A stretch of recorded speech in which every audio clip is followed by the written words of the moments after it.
Ghosting. Most commonly used in the context of dating, ghosting happens when someone you're talking to disappears or starts distancing themselves without notice or explanation. In digital communication, I mean. From experience, it's a lot harder to physically disappear. I don't intentionally ghost anyone, though I do this cute thing where I avoid responding to texts when I see them because I get anxious about people responding in real time and me not being able to carry on the conversation in the moment. But I'm told that functional people ghost to avoid confrontation, i.e., telling someone you don't want to talk to them anymore. I've been ghosted several times, and this is kind of sad, mostly by corporations. But I'm quite familiar with the sting of ghosting in the dating scene.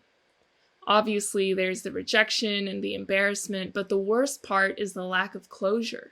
You start making excuses for the other person, thinking maybe that's just how they communicate. Maybe they got drafted into the CIA. Or maybe it's Maybelline. You try responding immediately to them, but their delays between messages get longer and longer until you finally ask, "Am I being ghosted?" You don't want to prolong the state, so what are the signs that you've been ghosted and what can you do about it? Well, think from your perspective, as you've got very little information from their end, and your own reactions can actually tell you a lot more. 1. You start perceiving a communication shift. The most obvious sign, this can take many forms. The other party starts taking longer to text back over an unreasonable period of time. Second part's important because people have lives and things do come up, but not often all-consuming to the point where they can't provide any notice. So what constitutes an unreasonable period of time? The beauty is you get to decide, which brings us to what you can do. One thing I've learned the hard way over the years through any kind of relationship is that you need to think a lot more about what you think about the other person. Personally, I'm often stuck on whether someone dislikes me or I'm worried about whether something I'll do might jeopardize a relationship. But when you actually consider your own opinion of your ghoster, who probably hasn't afforded you the consideration you've given their opinion, you might find that you're bothered more because you want them to like you and not because you like them. 2.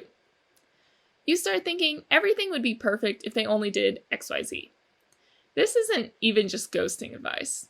If you're wishing you didn't always have to jumpstart the conversation, or you wish they would just show up on time or stop canceling plans, you're in dangerous territory. Sure, you can always bring it up to them and they deserve a chance to change, but they don't necessarily owe you that. Daniel Sloss, a comedian who prides himself on breaking up thousands of couples, says that for you to be content with a relationship, you have to accept the other person exactly as they are, even if they don't change a thing. So if something they do bothers you so much that it's a deal breaker, don't wait around. So what can you do? Visualize some scenarios. What happens if your ghoster is ghosting you, after all? Would you be okay with that? And if not, how would you react?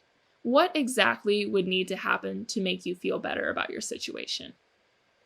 Studies show that visualizing scenarios not only helps you take bad news better, often it ends up not being so terrible, but it also prevents you from making poor decisions since you've already pictured how you'll act in future events.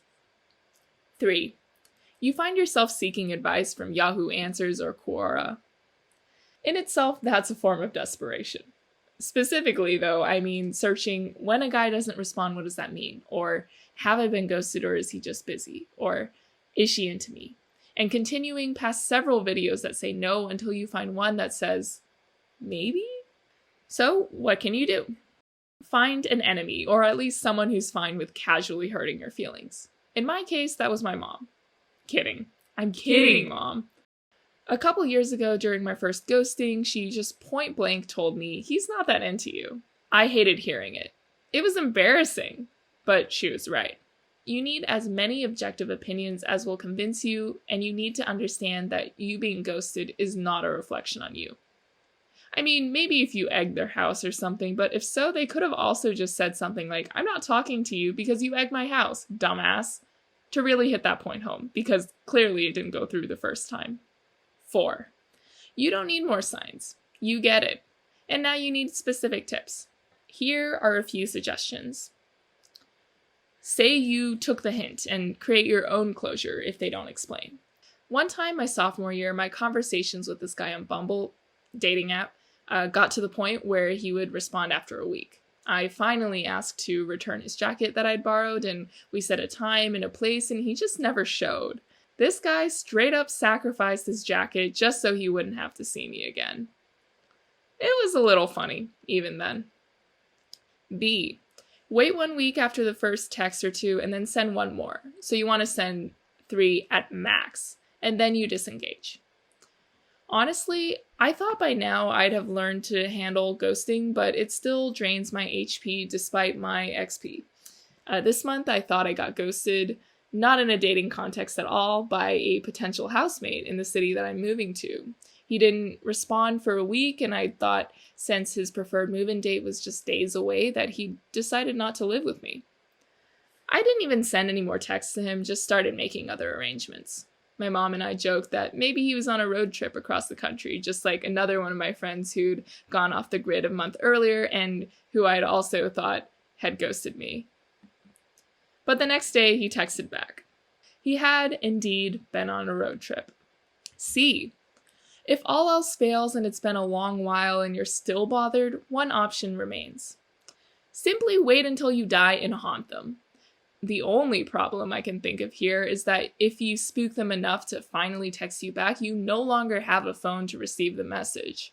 A workaround is to raise a child for the sole purpose of ghosting your ghoster back, or just make sure your phone is a Nokia. Alternatively, you could also assume the other party's not interested by default and move on, which admittedly has been a winning strategy so far, seeing as I'm still successfully alone.